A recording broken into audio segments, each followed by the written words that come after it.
Welcome, everyone, wherever you are.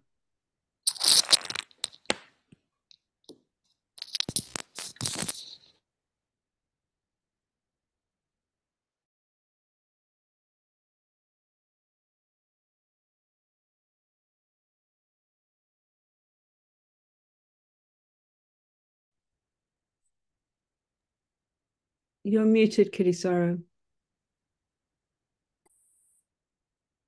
Welcome, everyone. Hi.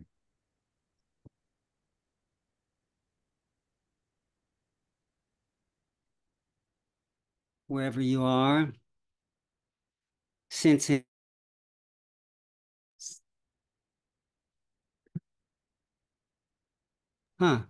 something keeps. Yeah, sorry. You're okay. You're good.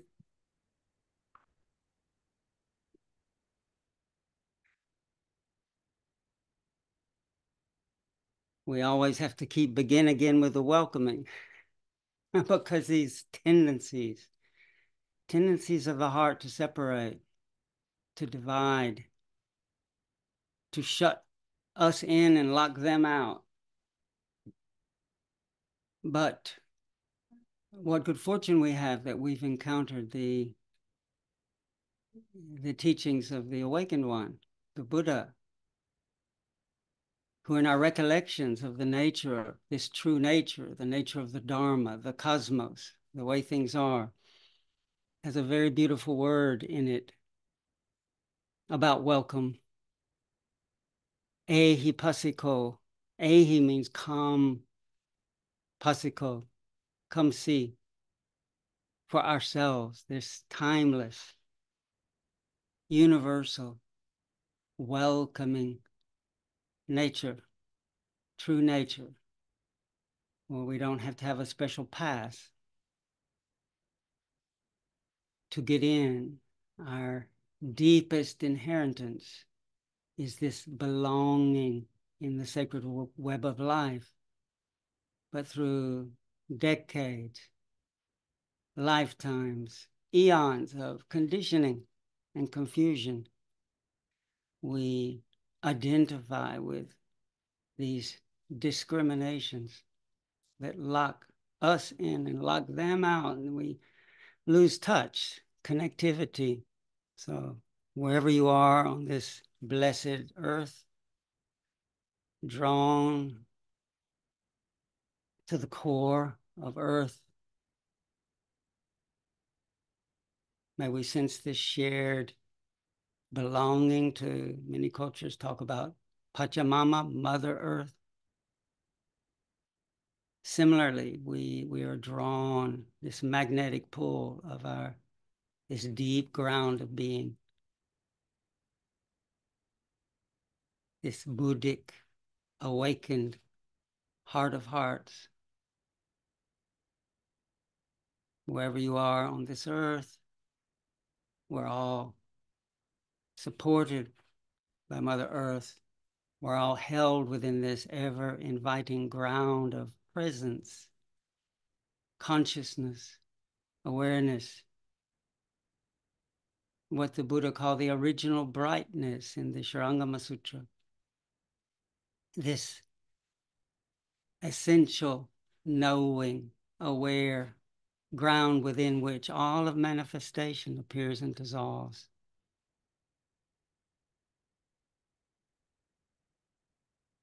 For me, it's auspicious that we have the chance, kindred spirits, to gather. Thank goodness for the blessing of technology, which is impermanent. We've been having an ongoing challenge with our connection, and so, I might disappear any moment. But for now, I'm grateful it's working,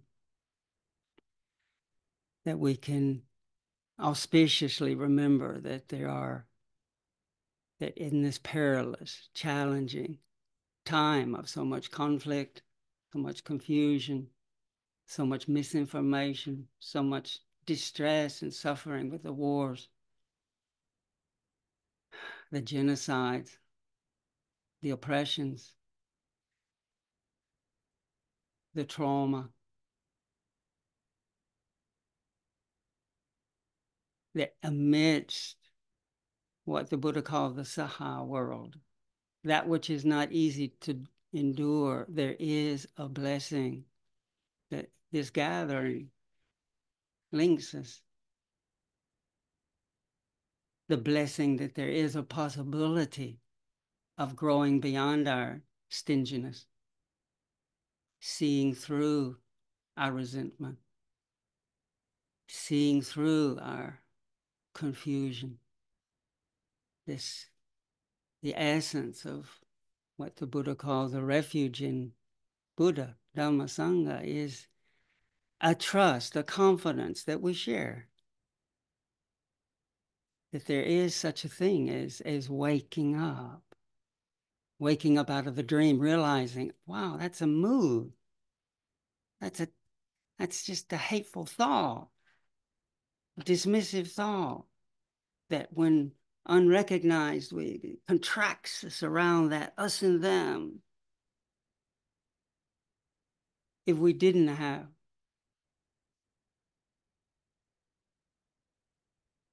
a trust, a faith, a confidence that that sort of growth,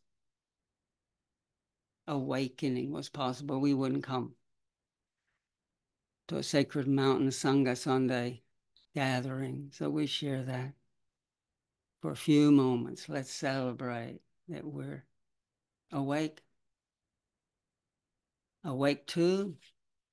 We honor with kindness and receive how we're feeling. First, let's touch into that which links us, this connection to ground. Earth's pulling this body. Allow that pressure, that pull, that sensation of the body touching ground. Allowing that to be received as we breathe in and out. And that breathing in and out is another way we're connected. We're alive in a sustained, ongoing way because of the gift from nature, Mother Nature, the gift from the trees, what they breathe out, we breathe in. As we're held by earth, may we savor a life-giving in-breath and relax on that out-breath as we offer back naturally, easily, in this mutually symbiotic, supportive web of life that is this realm.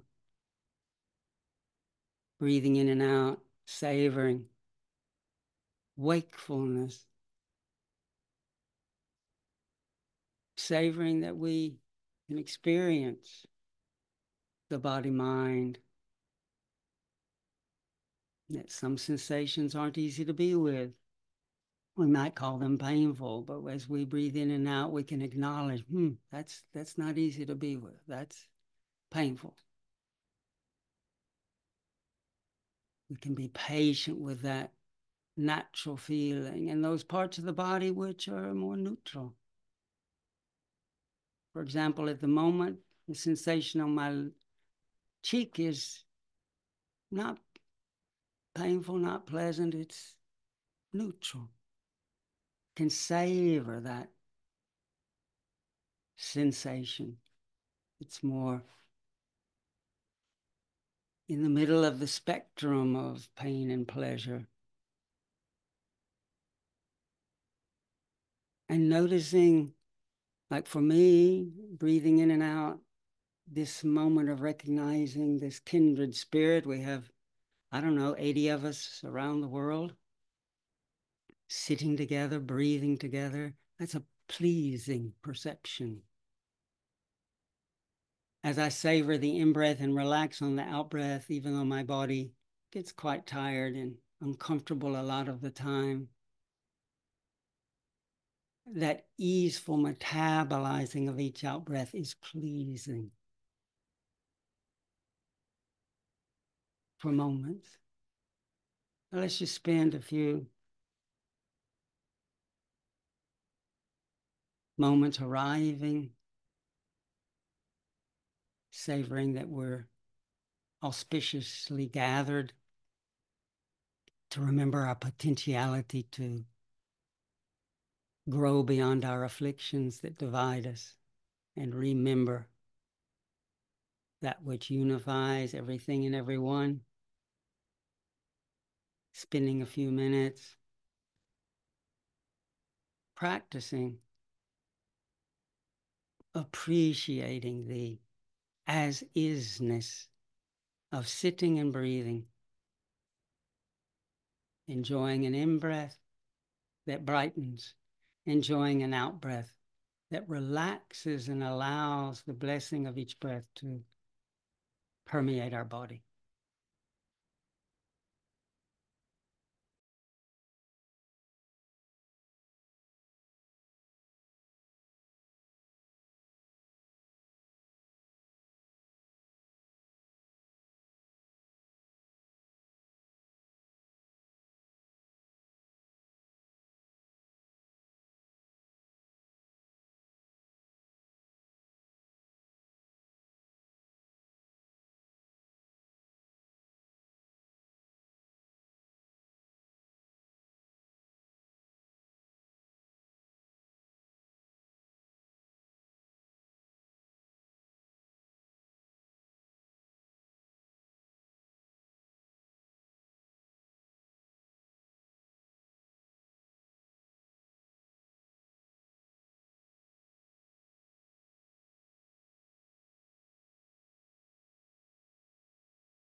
And from this place of pausing,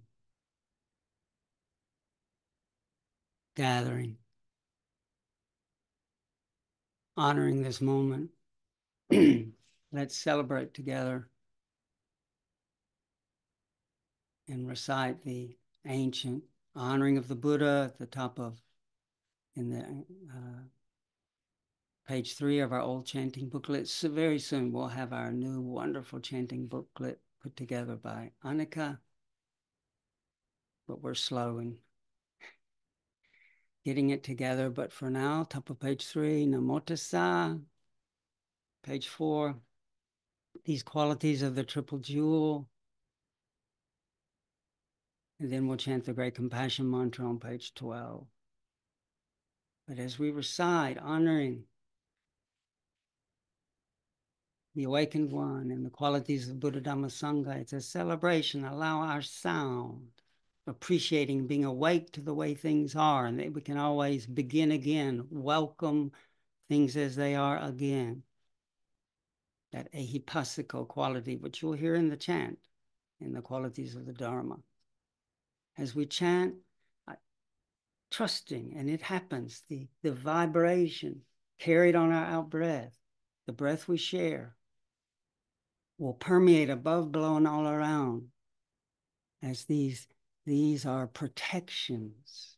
When we align with Buddha Dhamma Sangha, it's protective, the Buddha taught.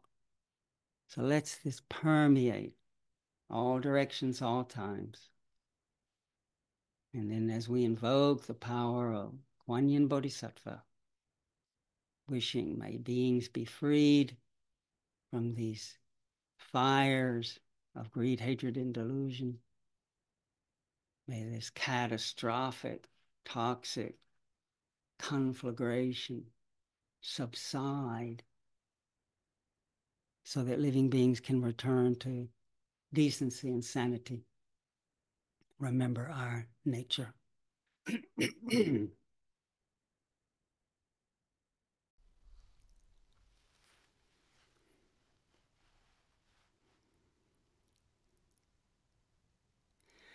Namo tassa bhagavato arahato samma sambuddhassa.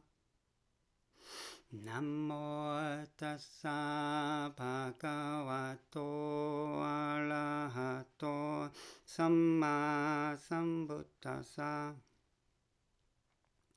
Namo tassa bhagavato arahato samma sambuddhassa.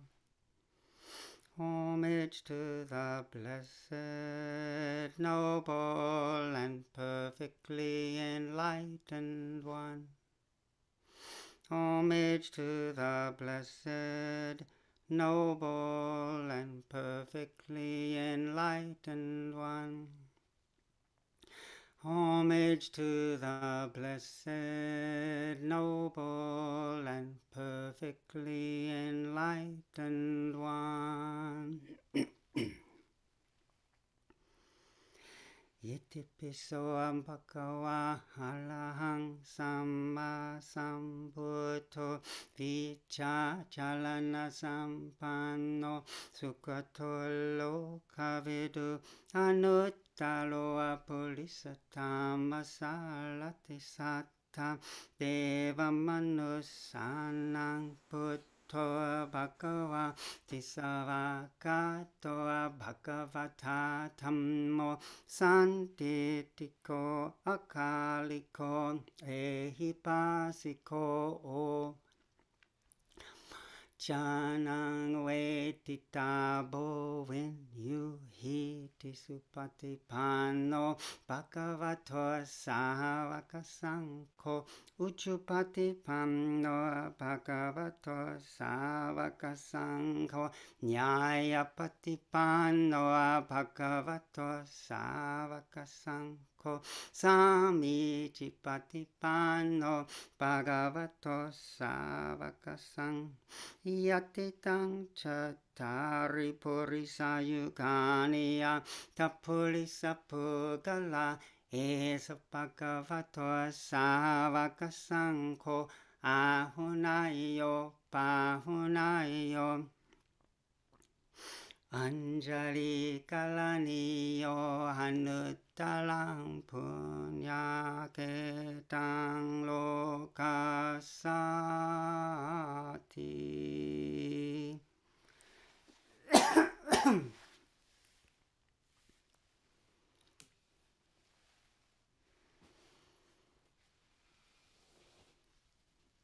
When I'm chanting, you'll notice that when I have to take a breath, I'm not making a sound, but the chant's still going on because I'm trusting you're keeping the chant going. When I get to chant with my beloved Kittisaro, we hear each other breathing so that we try to breathe at different times and keep it going.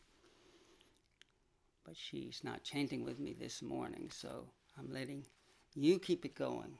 So let's keep it going for the welfare of all.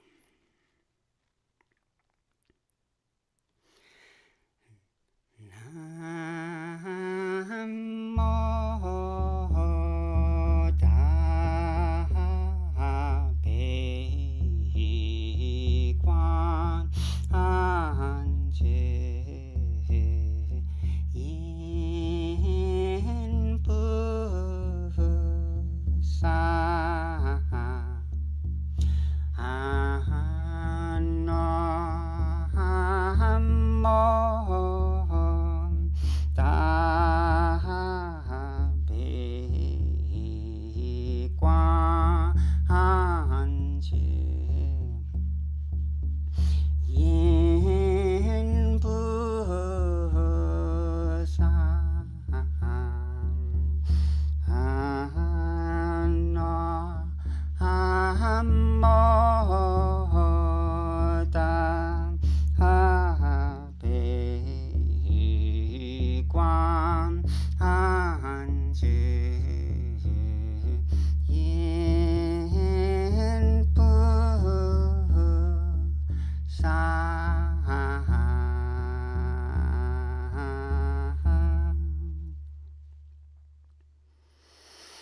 shiyan sappa sado namo pasado namo pachemo fatado raditanana palushila jare jaladi chilim Sara sappa sappa mola mola moshi moshi lito yin chu chu jaman dulu dulu fashi edim Tala tala dili ni shfola ye jula jula mama famala mutili yeshi yeshi shana shana wala shan fola sheli Fola sheye hulu hulu mola hulu hulu shili sola sola shili shili sulu sulu putiya putiya putoya Midili and Lola ginger dilly shining up a yamana sopa Mahashita ye sopa chita ye sherpana yes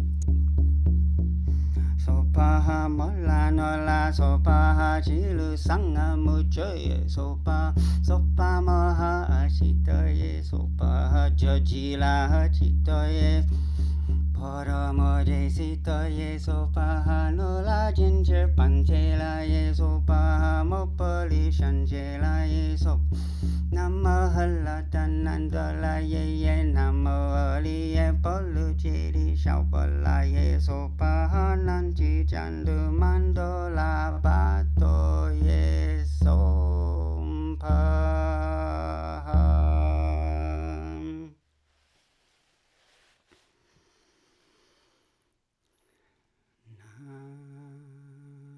Namo Quan Shu Yin Pusai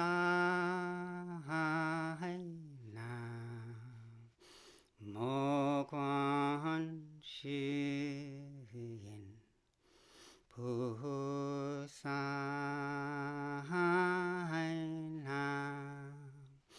Namo Quan Shu Yin Pusai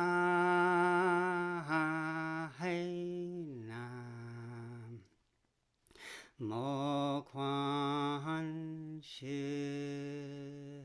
Yin Pusai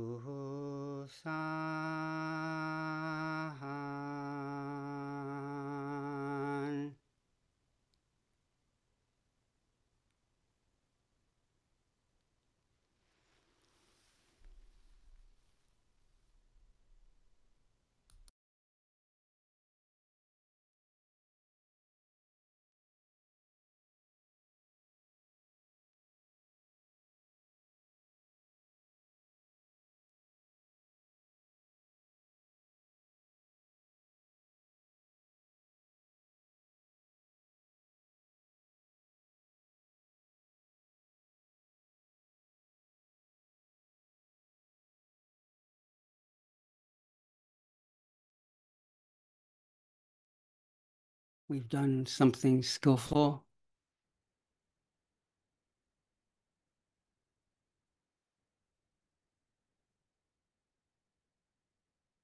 That's my assessment. You can listen in to your own heart. This is an important dimension of this path of awakening, is to learn to discern when something is wholesome, uplifting, auspicious, with what the Buddha called punya, that which is generating, carrying blessings to lead, that which is wished for, agreeable, peaceful, heavenly.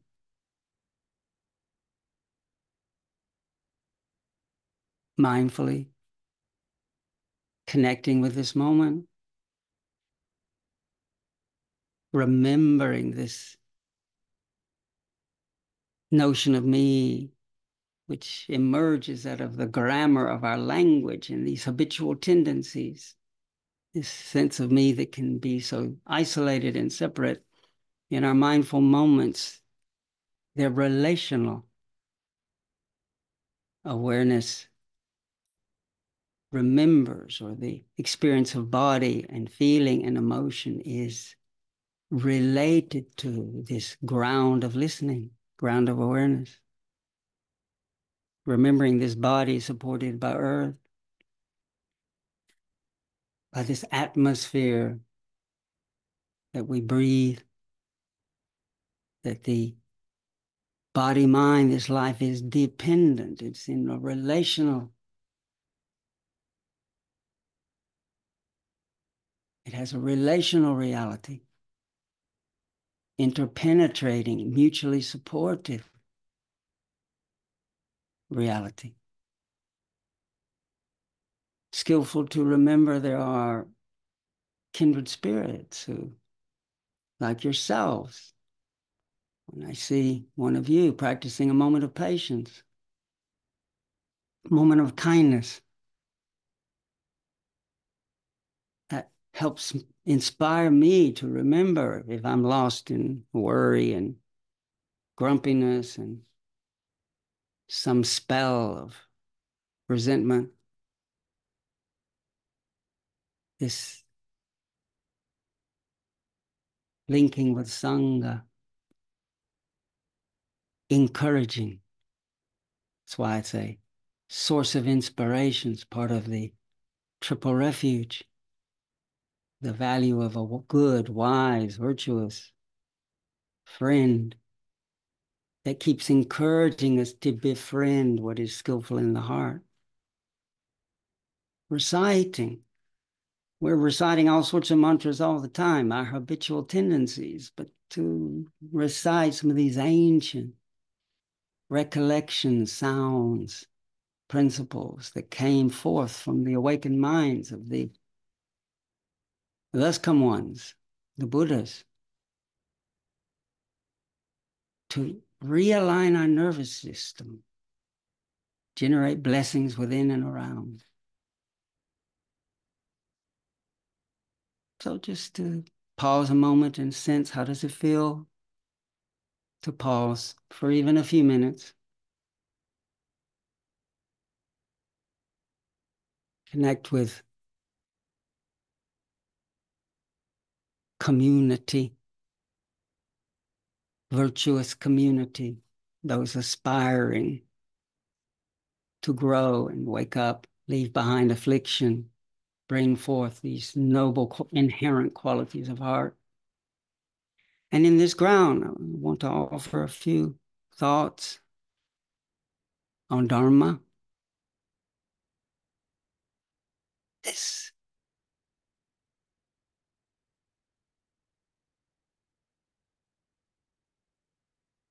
you notice the first quality that we recited in the recollection of the Triple Jewel, Savakato Bhagavata Tamo, first quality of the Dharma. Savakato means well expressed. Are these teachings which come through words?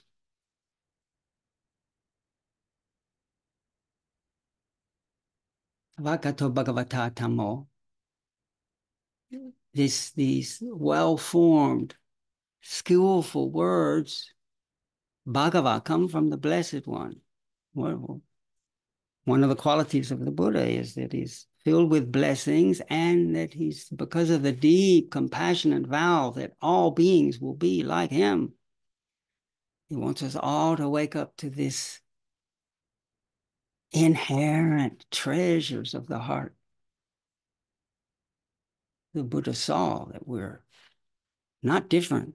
We share this sacred heart, but that through confusion, get identified with different patterns of ijapacya sankhara. Out of ignorance, we generate these formations, generating all this complexity and separation. So these teachings are well formed, but there's a paradox here. The essence of the Dhamma, the next line, the next word, remember what we chanted just a few minutes ago, sanditiko. The true nature of this teaching is always here and now, whether it's night or day, feeling good or feeling bad.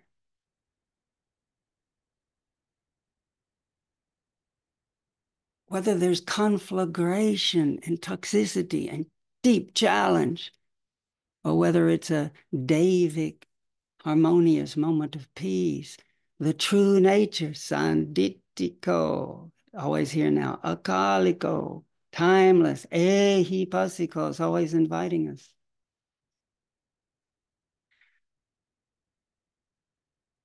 Those well-formed words point us to the truth, but the paradox is that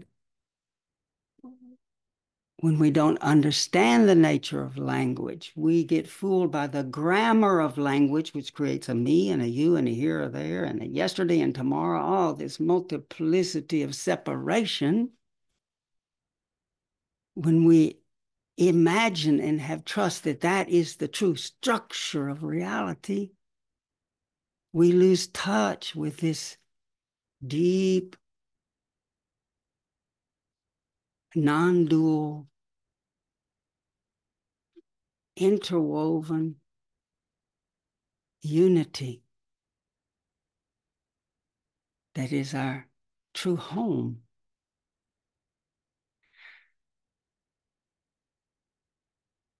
So misunderstanding language, we get in so much trouble. The Buddha gave a word for it, papañca, conceptual proliferation.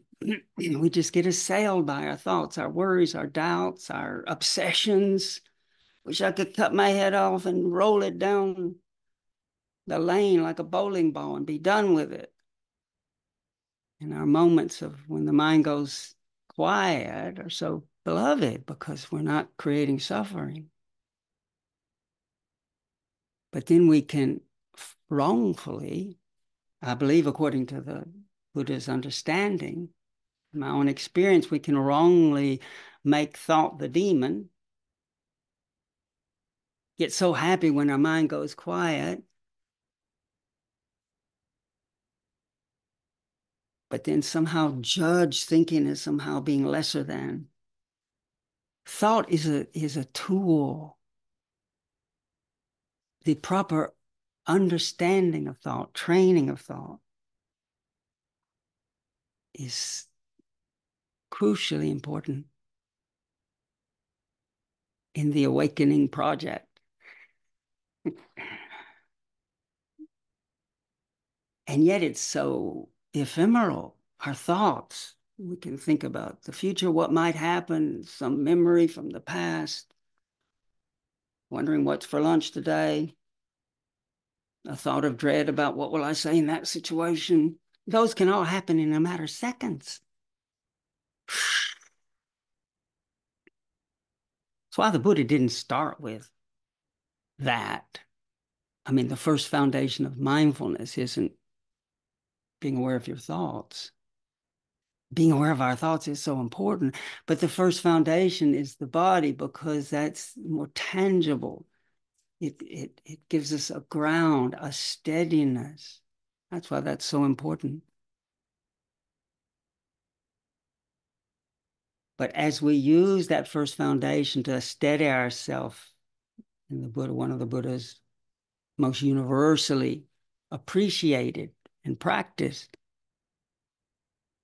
ways of steadying ourselves is being with the breathing, mindfulness of the in and out breath, anapanasati.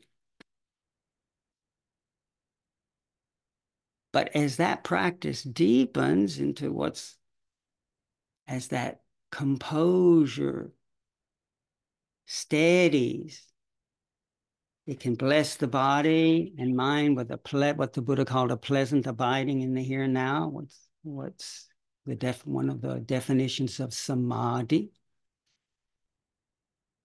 When the mind from its fractured state starts to move toward a natural gathered state.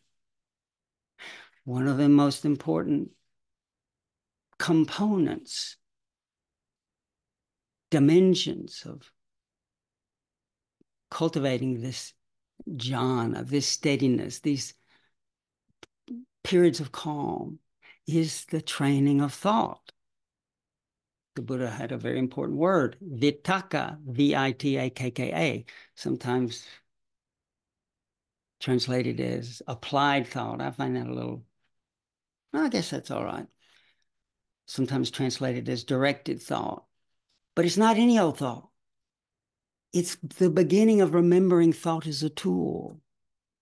It's a vitakka directs the attention into what we want to do. It's something skillful. It's not just habitual.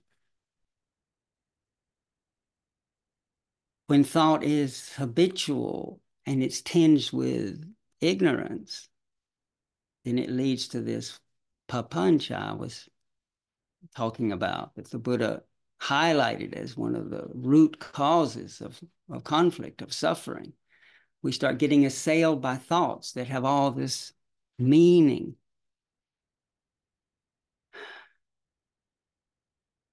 When one starts to develop a moderation of thought, this phrase came from a dear teacher and colleague in the monastic life, Ajahn Sujito. He said, Kittisaro, vitakka is moderating thoughts, not big long essay. It's a shorter thought that directs attention, like what's happening now. That's a thought. Such a potent vitakka. It's applied in it's using the mind as a tool to come to the present moment. Now, what's so important about beginning to understand the nature of thought is the vitakka, what's happening now, this particular one, just directs the mind. When we're addicted, don't understand thought, then we just keep going with another thought, another thought, another thought. What's happening now, then we let that thought go. That brings the mind to the present, and then we receive. That's a deeper, more receptive dimension of the cognitive apparatus, what the Buddha called vichara. It's connected to thinking. There's discernment of qualities, but when we say what's happening now and let that thought go, that's the more yang dimension, assertive dimension of thinking. Then and then if we can relax what's happening now, then that concave, receptive dimension of the citta, of the heart, then receives. Oh, my knee hurts. I did a wonderful bowing practice yesterday, but some knee issues after that. Okay, I'm receiving that feeling. What's happening now? The light is this way. The sensations are this way.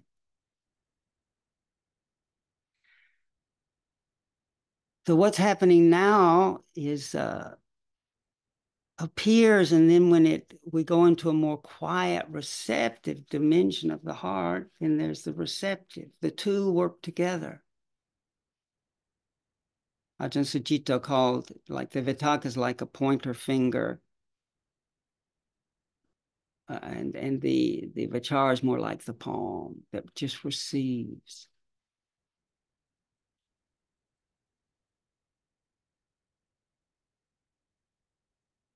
And in that pointing and receiving, that's then how connection is established. When there's only vitakka, have you ever had the conversations where someone comes up to you, how are you? And then they ask you another question, another question, another question, another question, and one feels pinned to the wall. How are you? When it's remembered as a skillful vitakka to initiate the bonding of a blessed meeting. How are you? Then the mind goes quiet and you receive. And maybe have some space to hear, to see the complexion of who's in front of you.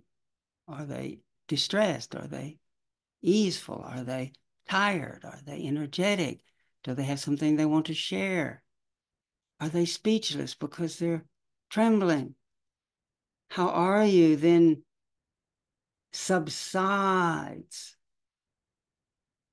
It's a thought that realizes its limitation. It's just the marshaling of attention. Within that ground of attention, then, the learning can happen, the connection can happen. The mingling of auras can happen. When we overly rely on the yang dimension of vitakka, of applied thought, then we're just dominating one another, intimidating one another.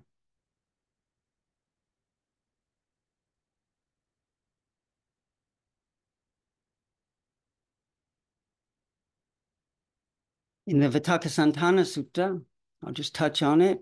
Vitakka, we know that word now. Santana is something about the removal of distracting thoughts, or the training of the heart, or the calming of thoughts. The Buddha gives 5 ways as we start to train thought. This moderation, using a short thought. How is it now? The thought, mindfully I breathe in. Mindfully I breathe out. Even the word in the context of meditation, is just a sound that reminds the heart, oh, listen and receive the vibrations of breathing in. Out. That word appears, dissolves, and then the deeper, more quiet, receptive connection of vichara. It's sometimes defined as discursive thought. I don't like that. It's more the receptive. It allows us to feel into, listen into the nuances. It's the exploring. It can be quite quiet.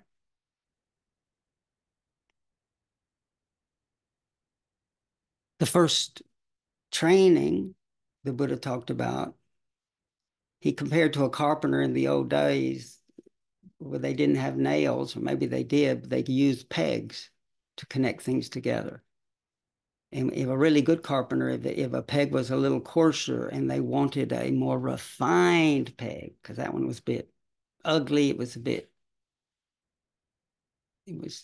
was more coarse. You can knock the coarse peg out with a finer peg. Let's say our mind is caught up in worry or something that we in that particular moment perceive as an affliction.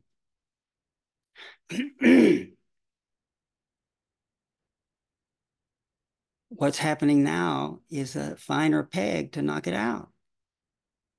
It's that which leads to presence, to mindfulness. A most wonderful vitakka is the sacred name, Bhutto, the name of the Buddha. Or in my personal practice, my favorite is Kuan Yin's name. It's a vitakka. It's a thought that directs the mind to remember. Namo means I return my life to Kuan Yin, the one who listens to the sounds of the world at ease. Namo Kuan Yin Pusa, or just Kuan Yin. But the beauty of the name, as it dissolves, the essence of Kuan Yin is the listening. So the name is a vitakka. It's that fine peg knocking out. Maybe we're all caught up in worry and fear and confusion. Namo Kuan Yin Pusa. It's not a knocking out of aversion. It takes being tangled and as that name dissolves, because we're learning to trust in Kuan Yin, trust in the inherent depth of Buddha, Bhutto, of awakening, which the wise one said is inherent. This is at the heart of all the Dharma teachings, that the sacred ground's not out there. The sacred ground is right deep at the center of the universe, at the center of our own listening.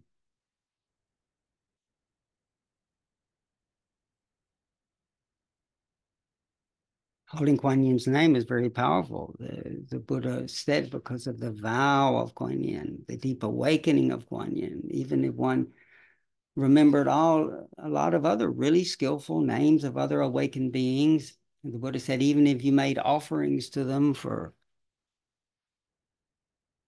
decades, that would be very meritorious. But he taught in the Universal Door chapter of the Lotus Sutra that to remember Kuan Yin's name and make an offering even of a moment, even in a moment, offering our lives in this hard, challenging realm we find ourselves in, invoking the one who listens at ease to the sounds of the world. That's an offering. We're offering our time, our body, our trust to, for a moment, listen. And as we then allow that name to subside, this is such a profound dimension of this training. We're deepening in that listening. The vitakka is used for a moment to knock out the habitual tendency from being endlessly repeated, the Namo, Kuan Yin, or Bhutto, or whatever vitakka we're using, and then we let it subside. So this first dimension of the Vitakka Santana Sutta is very profound. That can take you all the way. All the others are variations on that. Sometimes if we keep getting entangled, the second one is about just remembering, like if we're caught up in resentment, we just give ourselves a little Dhamma talk. Where's this leading? We remind ourselves of the dangers of just following that pattern. The image with that one was, the Buddha said, someone who's fond of adornment, how would they feel if they looked in the mirror and saw that they were wearing a dead carcass around their neck? They would be horrified. That's the image the Buddha gave to say that's the another dimension of training our thinking. When we say, hey, where does this thought train go? Reminding ourselves of the dangers of just following greed, hatefulness. The third one is learning. You know, we get obsessive with thinking. It's like a tongue that has to go to the sore place in the mouth, the sore tooth. We get riveted around what we particularly don't want to think about. And the image the Buddha gave is we can close our eyes. Oh, it sounds like repression, Kittisaro. Yeah, when we chronically, we only have one gear, we disassociate and repress, but we don't have to always engage everything all the time. The Buddha taught part of the training of vitakka is learning to look around something, even some thoughts that are really bugging us, upsetting us. We don't want to deal with it right now. It's still there, but we don't focus right on it. We look to the side. It's like closing the eyes. That's a skill.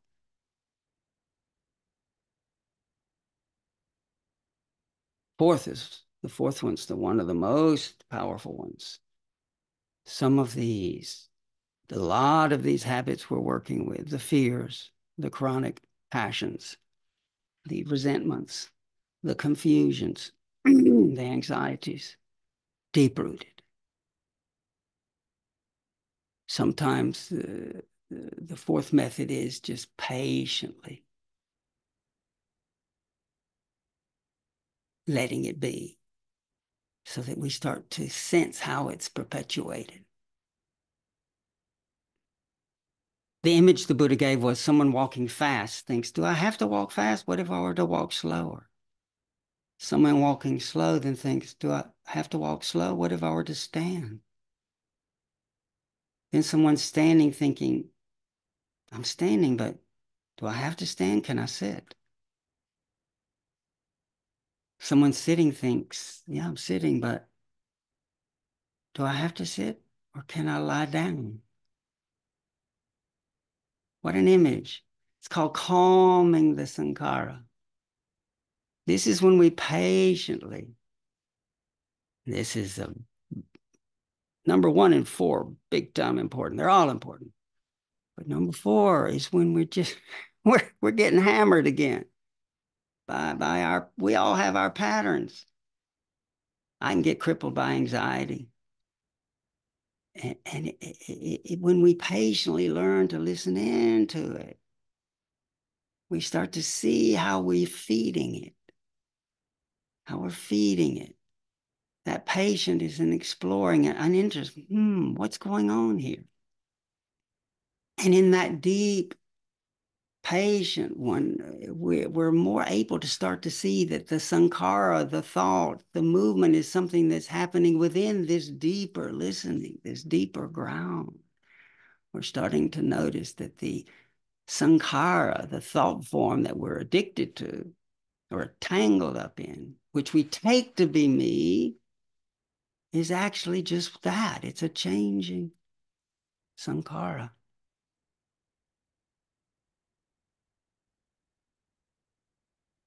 This what really helps, a huge formation, not only sacred name like Kuan Yin or Buddha, the Buddha taught us an incredibly potent sankhara to work with, but also the thought of kindness is another one of the ones. It's a thought at first, it's a thought. To be kind to a feeling, to be kind to those around one, to have the thought, may all beings be well. What a thought.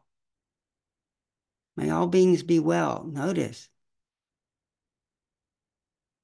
that thought acknowledges our relation to measureless beings around us, and that may all beings be well is wide and including.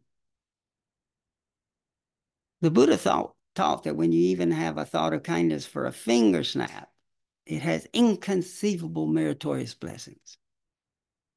Why? Because it doesn't divide. Kindness envelops, it widens, it includes. Why is even a finger snap so auspicious and meritorious? Because that's heading us home. Because remember what near the beginning of this talk, our true nature is non-dual. It's all inclusive. It's because through misunderstanding thought, we get identified with this, and that's me and mine and them, or a threat. Kindness melts those walls, even a moment. And this patiently being with our sankhara, a thought that really helps us do that is kindness, a thought of may I be with this. May I be at ease with this. Kuan Yin's name has kindness in its heart, listening at ease to the sounds of the world. It means whatever these sounds, these feelings, these perceptions, when we invoke the name of Kuan Yin, to allow ourselves to really honestly receive how it is for us in body and mind and in surroundings.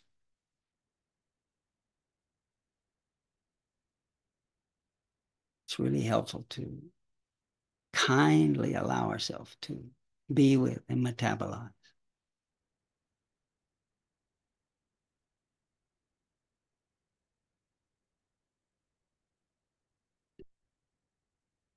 And other thoughts, we're talking about vitakka. A sacred name is a very powerful vitakka, or even a phrase like what's happening now doesn't sound sacred because it's pointing us to the sacred ground of being. There's a sacred dimension of even what's happening now. This is not just any old thought. We're talking about thought that has a purpose. It's part of the path bringing us home. Kindness, even a moment of kindness, the Buddha emphasized, even a finger snap of that.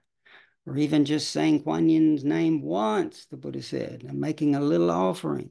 You can't measure the goodness of that. and the last thought form I want to mention that the Buddha said is so potently transformative and auspicious is the thought to contemplate the changing nature of this moment.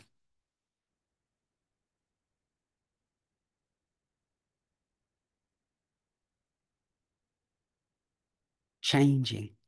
The Buddha said to contemplate change even for a finger snap. He had that same image. He said it's more auspicious than making all sorts of offerings to Buddhas and Bodhisattvas. And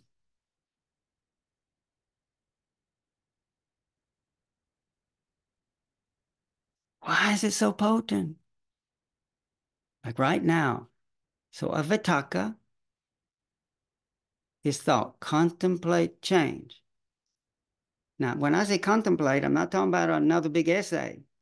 Remember, vitakka, we're using a moderation of thought that then leads to a quiet reception and listening. Contemplate change. We let that thought dissolve and then receive. But with that encouragement to quietly contemplate, like for me, the vibration of sensation.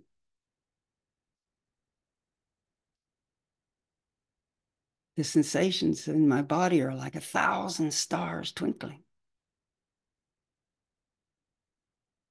As we contemplate sound, though this might seem like a dharma talk, might seem like a noun, when we contemplate the change that is revealed when we receive sound, it vibrates and dissolves within a ground of still listening. Same with sight, the light, the shadow. Same with feeling tone. Why is even a finger snap contemplating change so significant that the Buddha would highlight it like that?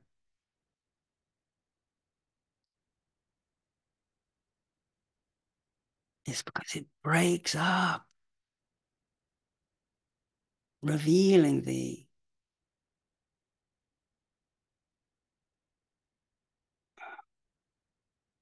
illusion of concrete things we can get.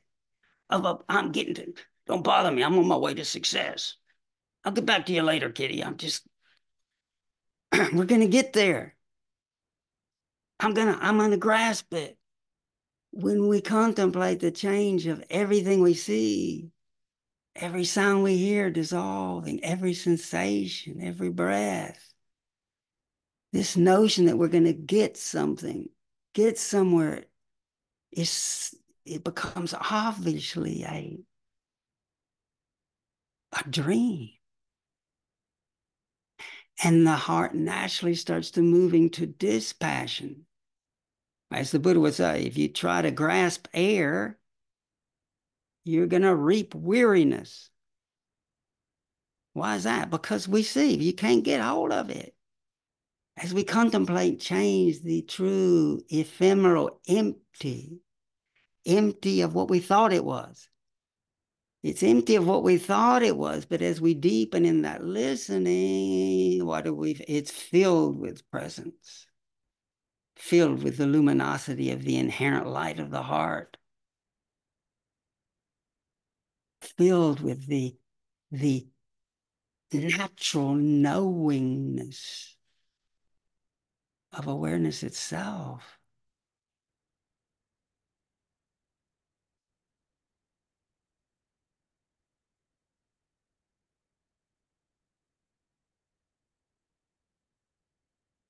The last of the five, it's to be used in reserve, very rare. It's willful. We way overuse that one. Or sometimes we think, oh, it's not dharmic, Kittisaro, it's not dharmic. Occasionally, if we're heading down a route that's really bad, it's good to just say no to ourselves.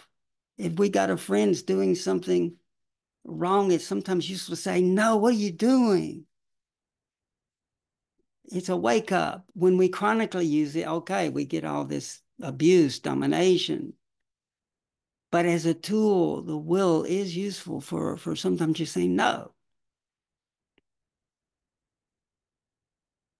But that's in reserve. These subtler dimensions, which are the main where I'm leading,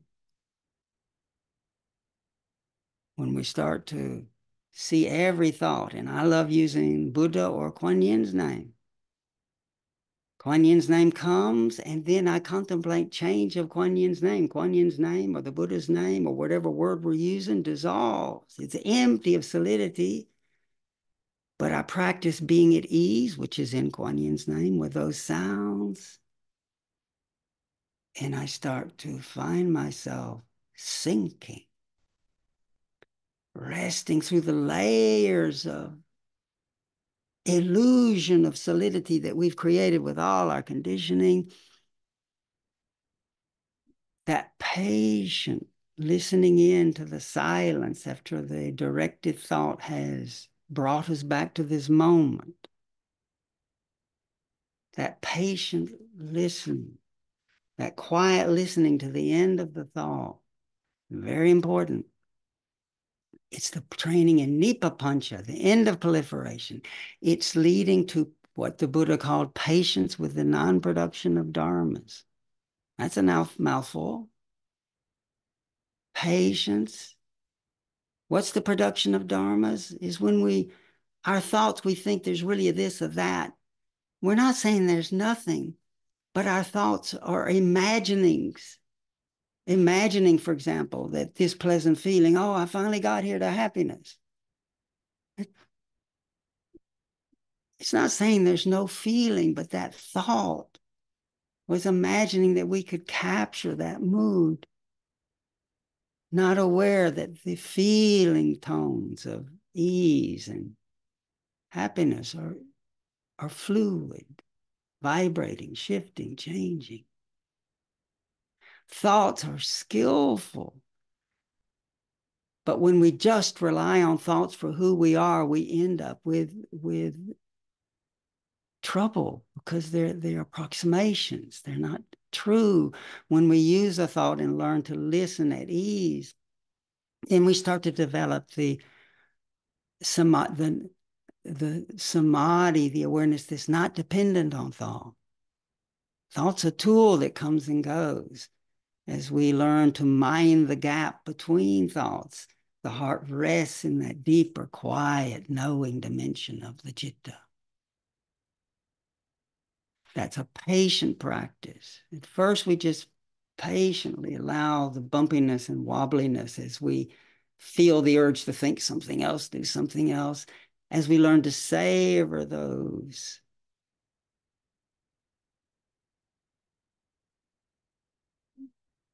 vitakka, those sankharas that are results of our conditioning. As that deepens, we then have moments of touching ground, being held by what?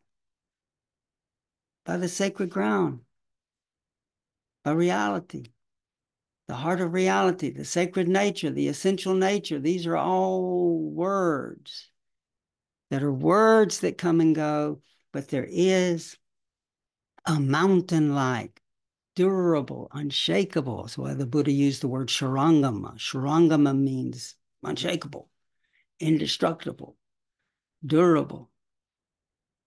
As we practice not only thinking a sacred word, but then learning and letting that take us back to the skillful engagement with the present. But as we work on the subtle dimension of practice, and we listen in, we touch into that place where that which remains reveals itself. That which is not coming and going. And we're not producing anything. It's called patience with the non-production of dharmas, because we might have a thought, but we realize the thoughts, me and you, are interwoven. We're not grasping it. Views about this and that and here and there. Namo Kwanchi Impusa. Or just a little bubble of Bhutto, the awakened one, and then rest. This is the movement from being with change, seeing everything's changing, getting more dispassionate as we realize there's nothing to grasp, that then melts into nirodha, to the ending. Nirodha means cessation, the cessation of creating imaginary things. And what's really here is here, but we don't have to fix it with a label. The heart in those unobstructed moments remembers its kinship with everyone and everything.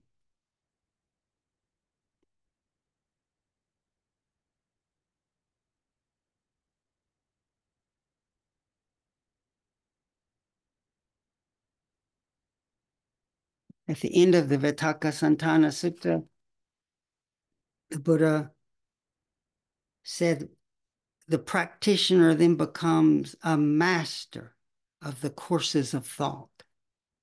They will think whatever thought they wish to think, and they will not think any thought they don't want to think.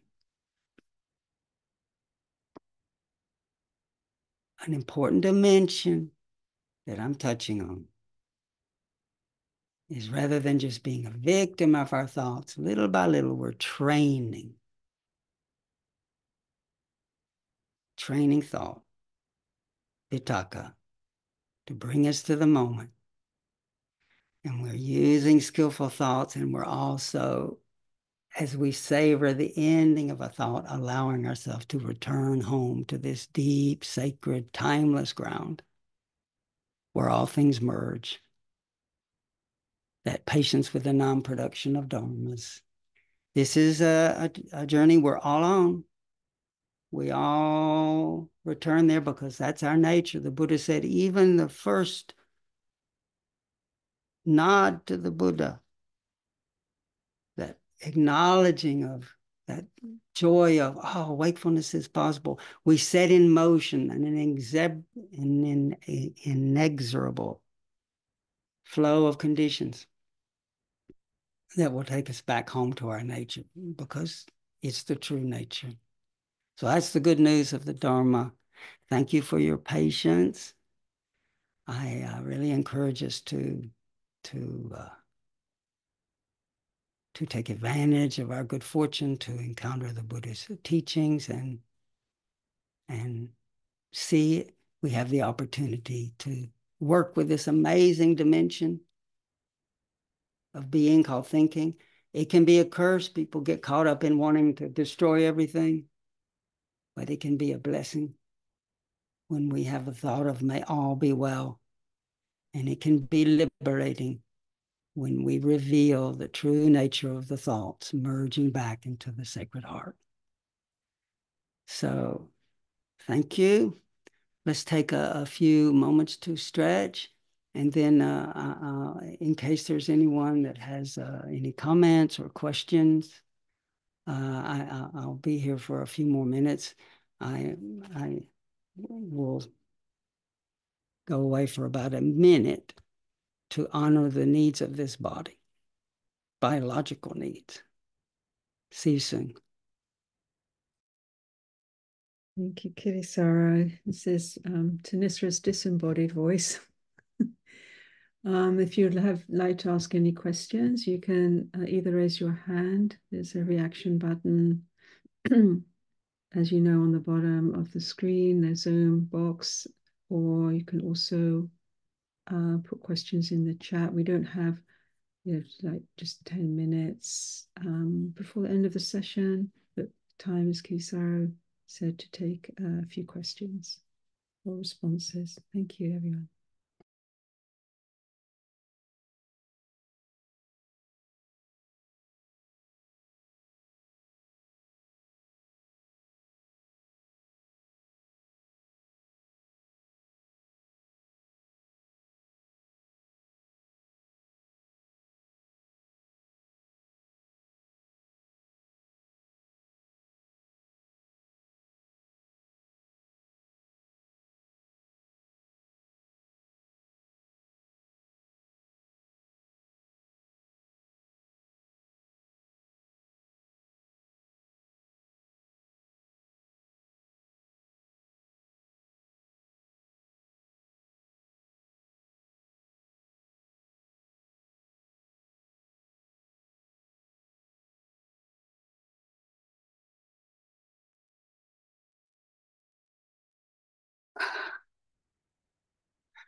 So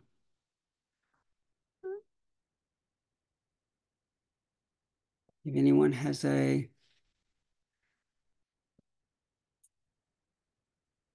oh, I see some beautiful comments.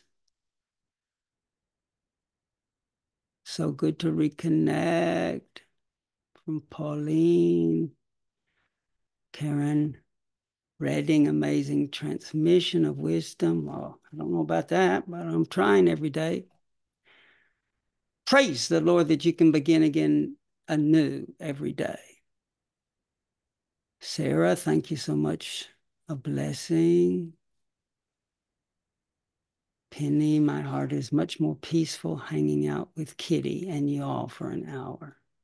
Well, yes, it is lovely to hang out together. Thank you, Tom, for your appreciation. Thank you, everyone. So if there is a question or a comment. Hello? I don't see. Is someone? Oh, Marilyn, please. Marilyn, yeah. Good morning or afternoon, evening. I sort of have this question. It's a big question. So it's kind of like how do we figure out how to act? Is the basic. It strikes me that a lot of these mind states that you're describing, a lot of times they arise for me when I I'm in a situation that is stressful or there's suffering and should I intervene? I kind of have this dilemma like Hamlet in Hamlet, where Hamlet's like thinking, and then tortured by their thoughts. But at the end of the day, Hamlet does need to address an external situation. So I get that it's a big question, but it's just one that comes up for me a lot with the word papañca. Yeah, no, excellent question. No, it's really good. And there are, there are doubts, legitimate doubts, do this or do that. And it's but what's useful is even the question, what's happening now, or a sacred name that allows you at least to receive that, to rather than sometimes we're just in such reactive avoidance move or being followed by compulsion. Those even moments of just feeling the as-isness of it, the being torn in terms of the doubt, not to underestimate the significance, the auspiciousness of someone who even has a moment that they can feel that. Remember the foundation in the Dhamma. One thing to help from avoiding, at least helps me, is that the Buddha taught that, to really commit oneself to the intention not to harm. And that's important. The Buddha taught that even if the forces are so big, he said, don't underestimate when you are someone who's committed to making every effort not to harm, that you offer immeasurable beings around you freedom from fear, hostility, and oppression without even trying, just because one consciousness can do a lot of harm, but also one consciousness that's committed to not harming, and all the 5 precepts are that way. That's why there's the foundation of the path. So we're fortunate, at least I believe in the Dhammas, that we have that. If we trust in that, that we make every effort to try to not exploit, take what doesn't belong, to refrain from wrong sexuality. And the way it was defined in my monastic training was any kind of acting on sexual desire that's oppressive, that is taking advantage of a younger person, or splitting up a committed relationship, or something that's abusive, that. So we have this framework, And then within that framework, this, what you're talking about, these really, when there's doubt, to me it was such a gift from Ajahn Chah when he, sometimes he would want, in some traditions you have interviews, and someone, I think, asked Ajahn Chah, do you give personal interviews about, and I mean, this sounds a bit unkind, but he meant it in a funny way. Supposedly Ajahn Chah said, interview yourself. And he meant it. And what he meant by that was, in my training with him, he said it's so important to acknowledge when you have a doubt, when you have obviously it's really helpful to talk to someone sometimes, but we so quickly want someone to have an answer that we forget to interview ourselves, meaning we have this dilemma, these two voices or many voices arguing for things. Ajahn Chah taught that to acknowledge, oh, that's doubt. There's uncertainty. Should I do this or should I do that? Should I do this or should I do that? Even a moment of recognizing, that's doubt. I don't know. I don't know what to do. That is so significant. And to remember the essence of Kuan Yin's name, to relax with that. What are you going to say next? I don't know. What are you going to do next? I don't know. And in that deep not knowing, one is deepening one's capacity to feel the impatience for an answer, to feel the trauma and fear of, what if I get it wrong? That being able to acknowledge doubt and acknowledge you don't know, that's putting thought in its place. It's helping us see that patterning for what it is. A patterning is helping us deepen in the rootedness in the part of us that is unassailable, that is trustworthy. So I don't know if that's helpful. Thank you. It was a very important question, but we learn to relax with and notice, this is doubt. And then sometimes we make a decision and we don't know if it's going to work, but we choose an intention. My intention is to heal. My intention is not to harm. My intention is to do something skillful. If it really is an intention that's harmful, we try to, and we sense this is not really what I want to do, then we make the effort to let go. That's why that last factor of the 5 skillful trainings of vitakka is that should be used sparingly, but it's willfully, the willful no. No, I don't want to go that way. I'm making the effort. And then sometimes we get caught up again, but that's why it's so good to always begin again. It's challenging. We have a tough assignment being here. And but I think we're fortunate to have each other to encourage ourselves, and that we can try to generate together a new story, not just the business as usual, the resentment, the domination, the harming, but to remember that things change. Remember the move of kindness.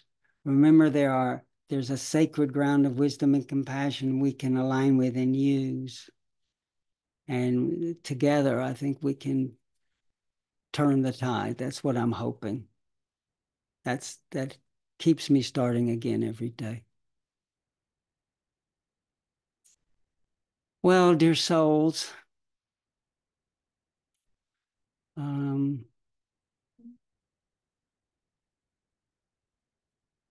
another move that's the beginning and the end of the Dhamma is generosity.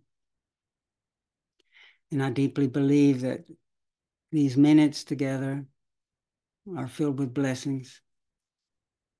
And can we sincerely have a thought wishing, may all beings, near and far,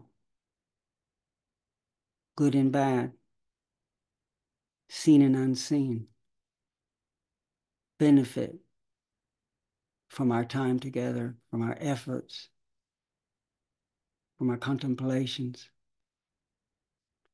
Like a pebble dropping into a pool naturally sends ripples, widening ripples. So too does our collective gesture of offering, of sharing, naturally unwind the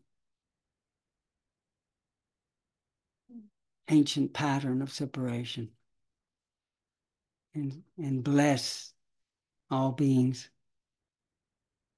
with a healing touch. May all beings be freed from suffering. May all beings share in our good fortune. Om Mani Padme Hum. Om Mani Padme Hum. Om Mani Padme Hum.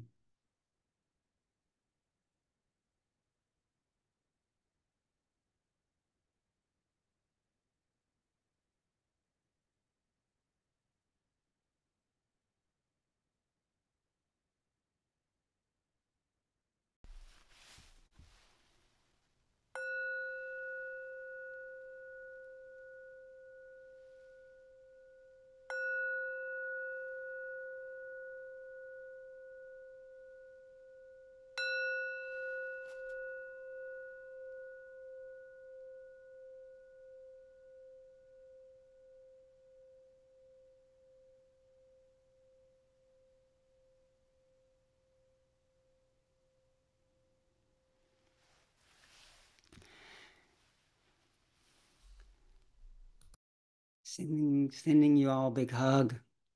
May you be well and safe. May our good fortune bless all. Thank you. Bye-bye. See you soon. Thank you. Namaste. Namaste. Namaste. Thank you. Thank you. Thank you, Kittisaro.